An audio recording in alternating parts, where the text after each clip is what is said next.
élevé sur son trône. Il est au-dessus de toutes les créatures. Quant à l'ambiguïté bête, ce que ramènent les gens de l'innovation, les Ash'ari et bien d'autres, en disant si vous dites qu'Allah est au-dessus de toutes les créatures, ça veut dire qu'il est dans un endroit. Or, l'endroit est créé. C'est là où vous voyez que ces gens-là, vraiment, c'est triste. C'est-à-dire, ils sont rentrés, et c'est les usul de ces gens-là, quand vous repartez dans l'histoire, vous allez vous rendre compte qu'ils ont puisé ça des philosophes. Ibn Sina, Aristote, etc. Ça, c'est une philosophie que vous nous apportez ici. Ils te disent, si vous dites qu'Allah subhanahu wa ta'ala est au-dessus de toutes les créatures, ça veut dire qu'il est au-dessus, il est dans un endroit. Or, l'endroit est créé. Donc, vous êtes en train de dire qu'Allah est dans une créature. Et ça, c'est du couvre. Allah n'est pas dans les créatures. Et à cause de cette ambiguïté-là, beaucoup de gens se sont égarés. Et beaucoup sont allés jusqu'à dire Allah n'est ni à gauche, ni à droite, ni en bas, ni en haut de ces créatures, il est ni en haut, ni à gauche, ni à droite, ni dans ces créatures, ni hors de ces créatures. Est-ce que vous suivez ça? C'est là où vous voyez qu'il est important pour nous d'apprendre la croyance, les frères. Wallahi, il est important pour nous. Le tawhid avant tout. Wallahi, les frères, apprenons le tawhid. Si quelqu'un n'a pas sa croyance, quelqu'un n'a pas appris son tawhid, il n'a pas la croyance, ça c'est une perte totale. Donc, à cause des ambiguïtés, là, ils sont allés dire Allah subhanahu wa ta'ala n'est ni à gauche, ni à droite, ni en bas de ces créatures, ni en haut de ces créatures, ni dans ces créatures, ni hors de ces créatures. Subhanallah. La shakka anna hadha qawlun batil. Il n'y a pas de doute que cette parole est nulle. Il n'y a aucun doute que cette parole est nulle. C'est-à-dire de dire qu'Allah subhanahu wa ta'ala n'est ni dans ces créatures, ni hors de ces créatures. Il est ni en haut, ni en bas, ni à gauche, ni à droite, ni dans ces créatures, ni hors de ces créatures. Subhanallah. Wallah, cette parole-là, c'est une parole qui implique de la mécréance. Ça implique le kufr clair. Kufrun sarih. Ça implique de la mécréance. Ça implique de la mécréance claire. Vous savez pourquoi?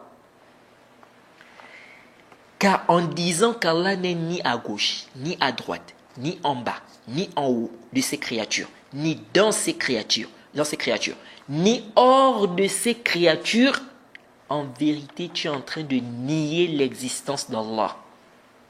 Car celui qui n'est ni en bas, ni en haut, ni à droite, ni à gauche, ni dans ces créatures, ni hors de ces créatures, n'existe pas.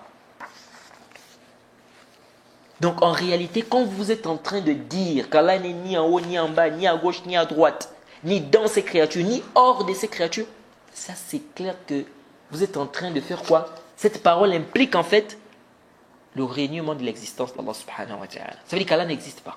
Parce que c'est le néant. Quand on va dire qu'il n'est ni en haut, ni en gauche, ni en droite, ni dedans, ni à l'extérieur, ni dans ces... C'est le kalam. Falsafa.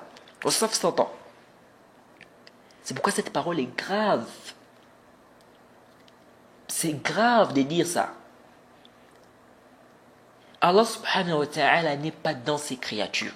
Allah subhanahu wa ta'ala est hors de ses créatures. Il est au-dessus de toutes ses créatures. Mais tu ne peux pas dire il est ni dans ses créatures, ni hors des créatures. Mais non, il n'existe pas alors. Est-ce que vous suivez? Il n'existe pas. C'est-à-dire, en fait, pour eux, Allah n'existe que dans le dhihn. C'est-à-dire, il n'existe que dans leur conscience, en fait. Est-ce que vous voyez? Hors de leur conscience, Allah n'existe pas. C'est-à-dire, c'est seulement dans sa tête seulement qu'Allah subhanahu wa ta'ala, dans sa pensée, Allah existe. Et hors de sa conscience, Allah n'existe pas. Parce qu'il te dit qu'Allah n'est ni dans ses créatures, ni hors de ses créatures. Donc il est ni en haut, ni à gauche, ni à droite, ni en bas, ni en haut de ses créatures, ni dans ses créatures, ni hors de ses créatures. Donc il est où? Il n'existe pas. C'est ce que ça veut dire. Il n'existe que dans leur tête, dans leur conscience en fait. Et ceci est en contradiction avec le fait de dire qu'Allah existe. C'est en contradiction. Tu ne peux pas dire qu'Allah existe réellement et après tu dis il est ni dans ses créatures ni hors de ses créatures. Il est où alors? Et après il te dit, tu n'as pas le droit de dire, où est Allah? Yani, parfois tu te demandes que les gens ont quel problème? Le prophète Mohammed m'a posé la question de Sahih Muslim. Ayn Allah? Où est Allah? C'est toi qui viens te dire aujourd'hui, on ne doit pas dire où est Allah. Dans le hadith Muttarib et tout, Muttarib min ayn? Qu'est-ce qui a rendu ça Muttarib? Par où c'est Muttarib? Kalamun saqitun wa batilun. Donc c'est en contradiction. Tu ne peux pas dire qu'Allah subhanahu wa ta'ala existe réellement et après tu dis aux gens, il n'est ni dans ses créatures ni hors de ses créatures. Car si Allah existe bel et bien hors de votre conscience, ce n'est pas seulement une pensée que vous avez dans la tête, non. Si Allah existe réellement, donc il n'est pas seulement dans ta tête, c'est-à-dire que tu ne... Parce que quand on dit ici, quand vous dites Allah subhanahu wa ta'ala n'est ni en haut, ni à gauche, ni à droite, ni dans ses créatures, ni hors de ses créatures. Ça veut dire que pour toi, Allah subhanahu wa ta'ala existe seulement dans ton zihn. Ça veut dire quoi? Ça veut dire que pour toi, tu mets seulement dans la tête qu'Allah subhanahu wa ta'ala existe. Mais maintenant, si on sort de ton zihn, tu lui dis, non, il est ni à gauche, ni à droite, ni en haut, ni en bas, ni dans les créatures, ni hors des créatures. Non, il n'est pas dans ses créatures, ça c'est clair. Allah subhanahu wa ta'ala n'est pas dans ses créatures. C'est le kufr de dire qu'Allah est dans les créatures. Parce que quand tu dis qu'Allah subhanahu wa ta'ala est dans ses créatures, ça veut dire qu'Allah subhanahu wa ta'ala il est dans les toilettes, il est dans les vestiaires, il est dans les ventres des gens, il est dans les animaux. Ça c'est grave. Donc Allah n'est pas dans les créatures. Allah est hors de ses créatures. Allah est au-dessus de toutes les créatures. Allah n'est pas dans les créatures. Donc si tu affirmes réellement qu'Allah subhanahu wa ta'ala existe, c'est pas juste une idée que tu as dans la tête, non, Allah existe réellement, tu ne peux plus dire il n'est ni en bas, ni à gauche, ni à droite, ni en haut, ni dans ses créatures, ni hors de ses créatures. Car affirmer cela, en réalité, c'est affirmer qu'il n'existe pas. Mais qu'il est justement, c'est-à-dire c'est juste dans ton zihn. C'est juste dans ta conscience que tu dis Allah subhanahu wa ta'ala existe. Wallah, les frères, c'est très dangereux ça, cette croyance-là. C'est très grave.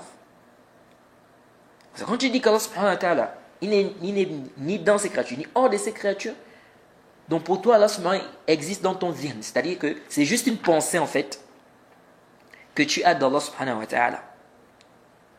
Mais si maintenant on dit si on sort de ton zihn, tu vas dire qu'Allah subhanahu wa ta'ala n'est ni en haut, ni en bas, ni dans ses créatures, ni hors de ses créatures.